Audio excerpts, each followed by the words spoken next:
chine kasika kuya kuno. Haufunzoni kukudedza. Bizi ngotamba ngochika heti.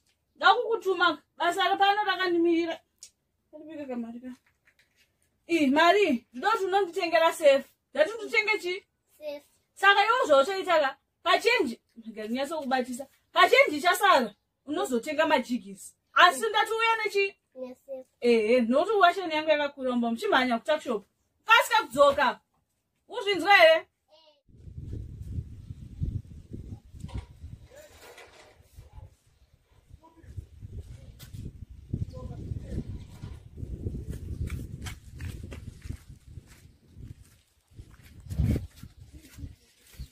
Safe.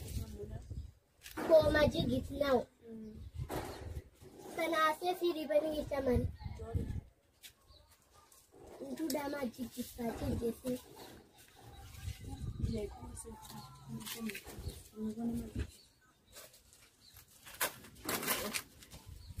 Those are all the shy.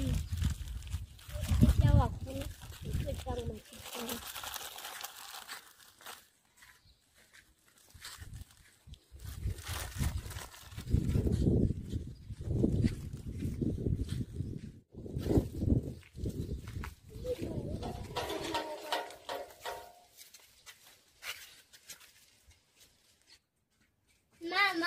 Mama.